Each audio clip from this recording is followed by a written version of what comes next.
Bienvenidos. En esta ocasión quiero charlar acerca de un libro que encontré recientemente en la versión inglesa, porque en la versión en español pues ya es muy conocido. Entonces no tiene caso darle demasiadas vueltas y se los presento de una vez. Es este libro de la editorial Mir, no sé si está en otra, en español. Es A.N. Kolmogorov, S.B. Fomin, Elementos de la teoría de funciones y del análisis funcional. Es un libro verdaderamente excepcional por la claridad con la que los autores presentan el tema que tratan. El tema que tratan es precisamente los principios del análisis funcional y teoría de funciones o análisis real. Podemos denominarle teoría de funciones a lo que en otros casos se llama análisis real. En cierto sentido, cuando alguien comienza a hablar del análisis matemático, se habla de muchos conceptos que parecerían no tener relación con las funciones. Sin embargo, ya el simplemente enumerar una secuencia implica la definición de una función, la que empareja el conjunto de los números enteros, en este caso, con la secuencia. Generalmente se utilizan secuencias contables o situaciones por el estilo. Por lo tanto, el concepto de función siempre lo estamos utilizando. Entonces, el análisis real es ciertamente el principio del análisis o teoría de funciones. Elementos de la teoría de funciones y del análisis funcional. Los elementos de la teoría de funciones de las que habla Kolmogorov y Fomin, de las que hablan estos dos señores, no son otra cosa que el análisis real. Y comienzan, por supuesto, con la teoría de conjuntos. En este libro vamos a empezar desde la teoría de conjuntos de una manera muy simple, que son los diagramas de Venn. Con los diagramas de Venn podemos definir funciones inyectivas, biyectivas, sobreyectivas y todo ese tipo de cosas de manera muy simple. Tan simple que es extraño que muchas personas consideren que estos conceptos son difíciles. Si los dibujamos, porque los podemos dibujar mediante un diagrama de Venn, nos daremos cuenta que no tienen mayor dificultad. Obviamente, cuando los conjuntos no son contables, parecerían más complicada la situación, pero con un poco de confianza podemos avanzar sin demasiados problemas sobre estos asuntos de la inyectividad, la biyectividad y la sobreyectividad. Esta palabrería es la palabrería, la terminología que introdujo Bourbaki. Generalmente yo sigo la terminología de Bourbaki, aunque aquí utilizan otra. Kolmogorov y Fomin, los traductores de este libro, utilizan funciones sobre, funciones uno a uno. Bueno, cada quien utiliza esa terminología, pero no nos debemos de confundir. Debemos de ir inmediatamente a la definición y darnos cuenta que, bueno, a veces podemos quedar muy decepcionados de lo que creíamos. Bueno, entonces pasa a los espacios métricos, elementos de teoría de conjuntos, espacios métricos y topológicos, espacios lineales normados y topológicos, funcionales lineales y operadores lineales, elementos del cálculo diferencial en espacios lineales. Eso es lo que viene a ser la primera parte de este libro. La segunda parte es la introducción a la teoría de la medida. ¿Qué es la teoría de la medida? En el sentido que le dio Lebesgue, Henry Lebesgue, a eso.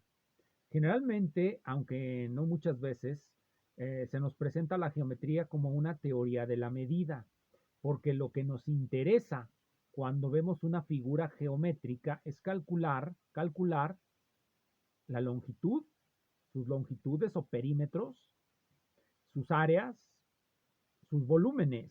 Y por supuesto hay dos maneras de hacer estos cálculos. La manera directa, directamente con el aparato de medida, una regla, por ejemplo, para medir longitudes.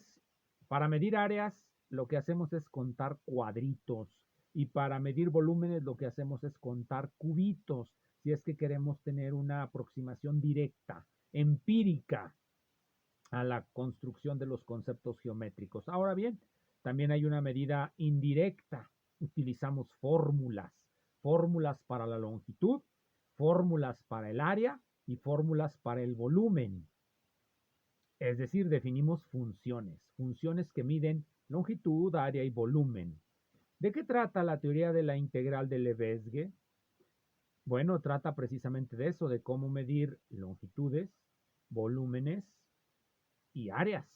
De eso trata. Por lo tanto, es una geometría generalizada.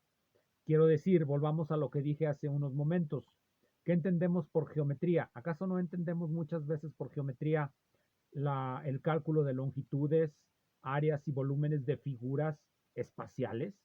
¿Acaso no el triángulo, cuando lo resolvemos, no consiste ello en utilizar de manera indirecta ciertos datos para calcular otros datos? ¿No es acaso eso lo que encontramos en la trigonometría? También encontramos muchos teoremas que relacionan las propiedades, digámosles así, las propiedades espaciales de las líneas con otras líneas, y son propiedades que nos permiten hacer esos cálculos que estoy comentando. Entonces, la integral de Lebesgue es una manera de generalizar nuestras ideas de medida, porque a final de cuentas lo que vamos a hacer cuando reconceptualizamos toda la geometría es que las líneas, las áreas y los volúmenes los vamos a intentar definir, y encontraremos que cuando utilizamos los números reales, que es lo que hacemos para medirlos, llegaremos a aporías como la curva que llena el plano, como las áreas finitas no medibles, etcétera, etcétera, etcétera. Todo ese tipo de cosas que encontramos eh, hasta llegar a la paradoja de Tarski, de Banach-Tarski, de Banach-Tarski. Y no comentaré ahora sobre ella porque le dedicaré un video próximamente a la paradoja de Banach-Tarski, ya que recientemente tengo un libro sobre el tema bastante bueno, bastante bueno. Pero volvamos a este libro, que es de donde debe surgir nuestro apetito por conocer más de la medida. Los ejemplos patológicos, vamos a denominarles ejemplos patológicos a aquellos que producen algo que pueda aparentar ser un paralogismo, una aporía, en general una falacia, pero que cuando se trabaja teóricamente el asunto con nuevos conceptos y nuevas ideas, pues llegamos a la conclusión que lo que parecía una aporía era más bien una forma equivocada de conceptualizar ciertas cosas. Por ejemplo, hay muchas funciones no medibles de Riemann, pero son medibles de Lebesgue. La idea de la integral de Lebesgue es incrementar el conjunto de los conjuntos que podemos medir, es decir, de las figuras geométricas que podemos medir si pensamos en el ejemplo de la geometría que les di. Bien, pero aquí quiero hacer una comparación con otro libro que tengo aquí. A partir del capítulo que aquí se llama 6 es donde empieza la teoría de Lebesgue, que dice medida a funciones medibles integral, integral indefinida de Lebesgue, teoría de la diferenciación, espacios de funciones sumables, series trigonométricas, transformación de Fourier, y concluye este sabrosísimo libro con ecuaciones integrales lineales. ¿Por qué digo sabrosísimo libro? Porque no, invita a ser leído por sus demostraciones tan claras. Quiero decir, por ejemplo, cuando ustedes leen la demostración del teorema de recurrencia de Poincaré que hace en su libro de mecánica clásica, este ruso, ¿cómo se llama? De los fundamentos matemáticos de la mecánica clásica, hace una demostración tan buena que dan ganas de continuar leyendo. Así es el libro de Kolmogorov. Ahora lo quiero comparar con su versión inglesa, que está en 2 volúmenes y que me parece que es menor, es inferior. Este se llama Elementos, igual se llama, Elementos de la teoría de funciones y del análisis funcional. Igual que este. Elementos de la teoría de funciones y del análisis funcional. Este está en la MIR, en español. Este está en la editorial Greylock Press, que es una vertiente de la editorial Dover, que los imprime de esta otra manera, que se ven un poco diferentes a todo el montón de Dover que uno tiene por ahí guardados, porque son baratos y fáciles de conseguir. Entonces, este es Elementos de la teoría de funciones y del análisis funcional, es volumen 2, medida, la integral de Lebesgue y el espacio de Hilbert. Si lo vemos, vamos a encontrar diferencias que tienen que ver más bien con la ordenación antes que con el contenido.